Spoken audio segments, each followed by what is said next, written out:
Como dissemos, o Benfica, guia do Campeonato Nacional da Primeira Divisão, foi esta tarde a Penafiel perder por 1-0. O Costa Monteiro acompanhou o encontro e está naturalmente nos nossos estúdios do Porto. Costa Monteiro, boa noite. O teu comentário ao jogo, por favor. Muito boa noite. Para já devo dizer que, independentemente de se considerar que terá sido um jogo de fraco nível técnico, a vitória de Penafiel se ajusta perfeitamente. Terá sido a equipa que menos atacou, mas quanto a mim foi a equipa mais rigorosa, aquela que conseguiu levar à prática o objetivo principal. Foi uma equipa muito bem organizada na defesa e no meio campo, muito bem no contra-ataque. O Benfica foi uma equipa de mais ataque. O Benfica rematou mais vezes, 19 remates à baliza, 9 cantos, não marcou nenhum golo. O Penafiel rematou menos vezes, 7 vezes, apenas um canto, marcou um golo. Portanto, o melhor coeficiente de aproveitamento, daí que a vitória de Penafiel se afigura justa. Vamos ao resumo do Penafiel-Benfica desta tarde.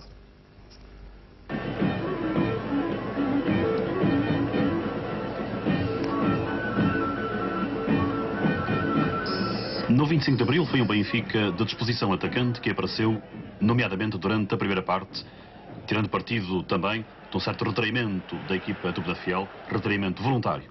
A equipa de Zé Romão resguardou-se na sua defesa, resguardou o seu meio-campo e partia, como neste lance, a rápida para contra-ataque. Caetano e Dejão fechavam as faixas laterais e China à frente do quarteto defensivo.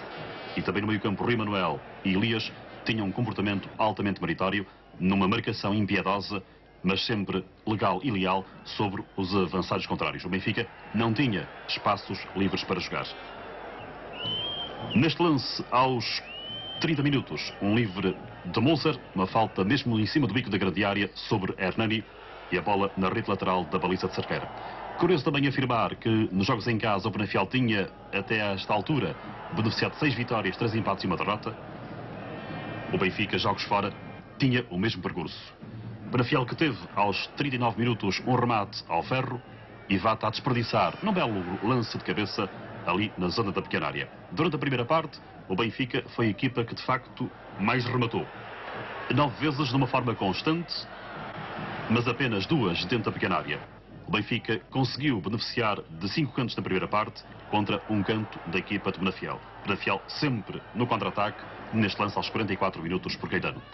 Em cima do tempo regulamentar da primeira parte, uma lesão de Moser, que quanto a nós iria ter influência no desenrolar da partida, já que Moser é um elemento fundamental, a nosso ver, na equipa e no xadrez de Tony.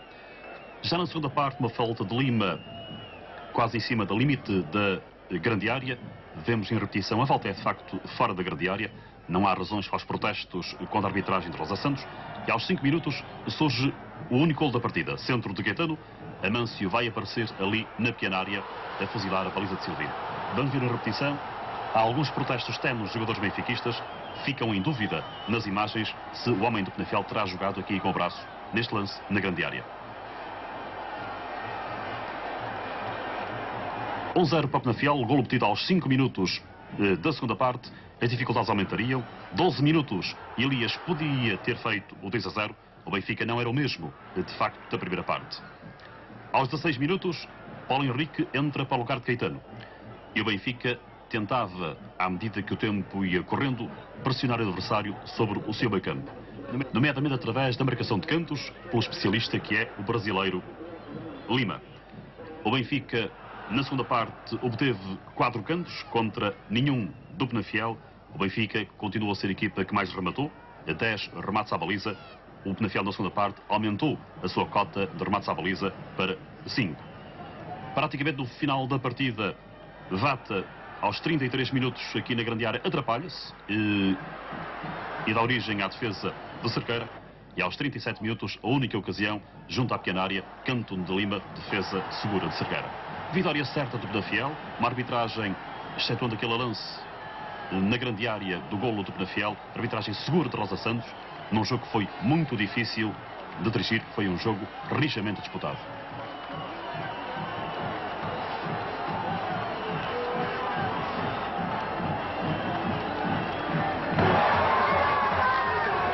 O Penafiel tinha acabado de marcar o golo que lhe daria a vitória sobre o Benfica. Alegria natural entre os seus adeptos.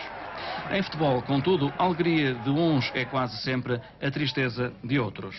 O encontro entre o Penafiel e o Benfica era aguardado com grande expectativa. O Penafiel, uma das equipas sensação deste campeonato, apenas perdera no seu campo com o Futebol Clube do Porto. O Benfica tinha a oportunidade de ganhar vantagem na liderança. O que poderia acontecer durante a partida foi a questão posta a dois homens que ficaram no banco. Um do Benfica, o outro, um jogador do Penafiel.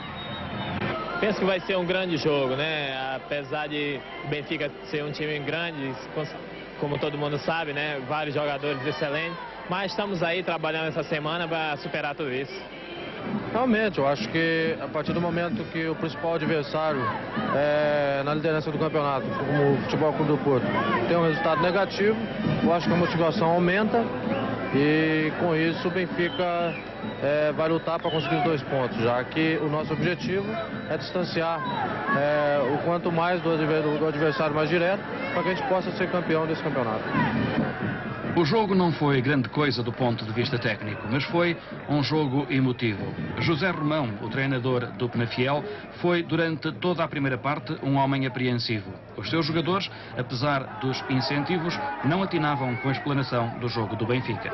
No segundo tempo, foi a vez de Tony ficar preocupado. A sua equipa sofreu um golo logo no início da segunda parte. Tony fez tudo quanto estava ao seu alcance para virar o resultado. Não conseguiu e foi José Romão quem recolheu os louros no final da partida.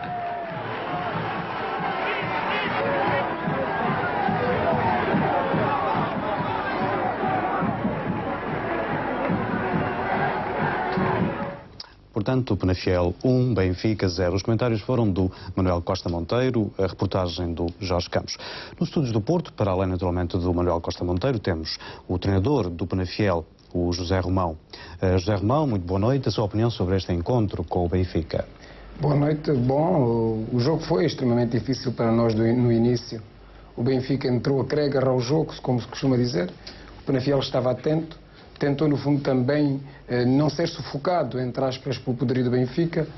As marcações não estavam a ser muito corretas, mas para todos os efeitos a equipa, à medida que foi avançando, sentiu que poderia conseguir alguma coisa.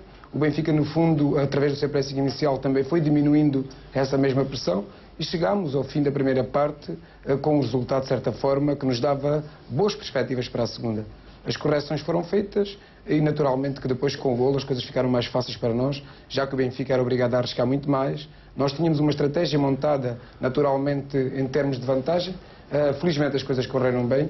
Os jogadores trabalharam imenso, foram rigorosos taticamente, naturalmente, já que a disparidade de valores que estava em jogo em termos qualitativos era enorme, mas naturalmente que isso foi superado através de muito trabalho, de muita generosidade e de muito entusiasmo. Felizmente correram bem as coisas. José Romão, há pouco tempo o José Romão afirmava que o Penafiel não tinha andamento para a UEFA. A frase é sua, a sua modéstia fica-lhe bem, mas que o Penafiel justifica de facto algo mais, já que hoje a vitória frente ao Benfica e as boas exibições têm vindo a realizar. Bom, é indiscutível que quando nós dizemos que o Penafiel não tem, e eu digo que o Penafiel não tem pernas, é por razão muito simples. E também quero dizer que esta vitória sobre o Benfica não vem aumentar o plantel do Penafiel, nem as soluções do Penafiel em termos de resposta a este campeonato. Nós temos 17, 18 jogadores, e repare, somos o plantel com o menor número de jogadores utilizados. Nós temos uma realidade bem definida e não é por vencermos algumas pequenas batalhas que nós poderemos partir para outras situações ou iludir quem quer que seja. O futebol não se constrói com ilusões nem com sonhos, mas também é verdade que eu também tenho dito que, para além da realidade do clube, nós não entregamos os pontos a ninguém. E enquanto existir 1 minuto, 1 segundo, 90 minutos por jogar, nós lutamos por eles com o mesmo entusiasmo e também com, é bom dizer, com algum valor, já que os nossos atletas também têm valor. Mas também é bom reforçar que este campeonato tem exigências tremendas, tem uma tipicidade muito própria. E eu pergunto, quando nós tivermos algumas lesões, e felizmente não tem acontecido, alguns castigos, naturalmente que as nossas soluções e respostas para o campeonato vão ficar muito menores em termos qualitativos. É aí que nós nos debruçamos, é por aí que nós queremos seguir e naturalmente temos em vista dar sempre mais e melhor. Não, portanto, o problema do Penafiel é a falta de alguns jogadores-chave, não? Portanto, em que setor é que pensa que essa ausência mais se sente? Bom, diria que penso que todos os técnicos planeiam um plantel equilibrado, de certa forma, para fazer face às respostas do mesmo campeonato. Não vou dizer que fazia falta para a frente, ou para o meio, ou para trás. Nós precisávamos de bons jogadores, de jogadores que pudessem dar resposta às nossas necessidades. Precisávamos de um plantel com soluções. Naturalmente, nós apontávamos para 22 jogadores do mesmo nível. Não temos esse número, muito longe disso, mas naturalmente que estes que temos têm-se portado bem, são bons, têm trabalhado e espero que eles continuem com o mesmo brio e o mesmo entusiasmo. É uma equipa de grande disciplina, de grande rigor, uma equipa de contenção, digamos assim, de contra-ataque. É um campeonato com poucos golos. Será que esta faceta do campeonato, este aspecto tipo do campeonato, beneficia de alguma maneira o estratagema, a estratégia do Penafiel? Bom, naturalmente que nós temos a nossa leitura das coisas. O Penafiel tem os jogadores que tem, e é na base dos jogadores que tem que terá que partir com estratégias para avançar para este campeonato. Naturalmente que a forma de estar que mais se adapta aos nossos jogadores é uma forma de contenção. Vamos pegar nessa palavra contenção. Naturalmente que é serviço do contra-ataque, mas penso que todas as equipas jogam em contra-ataque. Eu tenho repetido várias vezes. Penso que neste momento nenhuma equipa do mundo joga num ataque continuado de 90 minutos. Penso que o contra-ataque é uma resposta a um ataque. Por isso todas elas jogam em contra-ataque. Naturalmente que nós temos que ter uma maior eficácia. Se nós vamos menos vezes à baliza do adversário, temos que ser muito mais eficazes, naturalmente. É esse sentido que nós temos dado à nossa equipa, é esse sentido que nós queremos que a nossa equipa interprete cada vez mais, ou seja, interpreta do sentido defensivo de uma forma positiva e o sentido ofensivo também. Os dois sentidos de jogo, defensivo e ofensivo. É isso que nós temos tentado a fazer. Sim. E, no fundo, tornar a equipa mais eficaz. Hoje, não fomos tantas vezes à baliza do Benfica quantas desejávamos, mas fomos lá uma e, no fundo, marcámos. Eu penso que representa 2 pontos. É importante. Obrigado, José Romão. Obrigado, Manuel Costa Monteiro. Durante o jogo, Mozart do Benfica e Caetano do Penafiel magoaram-se e foram transportados de maca para fora do relevado. Mozart, inclusivamente, foi depois radiografado no hospital de Penafiel. Todavia, a lesão parece não ser grave. O mesmo acontecendo em relação a Caetano do Penafiel, como dissemos. Foi na sequência deste pontapé de canto que Mozart se lesionou. Ele saltara com um conjunto de jogadores, depois caíra desamparado e magoou-se. Rosa Santos rapidamente se apercebeu da gravidade do lance. Mozart acabou por sair de maca. Depois voltaria para assistir ao resto da partida. No final do jogo, visto no hospital de Penafiel, foi-lhe feito um diagnóstico. Entorse ligamentado do tornozelo, provável afastamento de alguns dias. E este é o lance em que Caetano se lesionou em choque com um adversário. Aqui, Rosa Santos não se apercebeu logo de que o jogador estava efetivamente magoado e mandou prosseguir a partida. Resultado, Caetano esteve deitado no terreno há alguns minutos, acabando por ser retirado em maca. Diagnóstico: contusão traumática a nível do perónio. É provável que o jogador tenha que estar afastado dos terrenos de jogo durante 8 a 10 dias.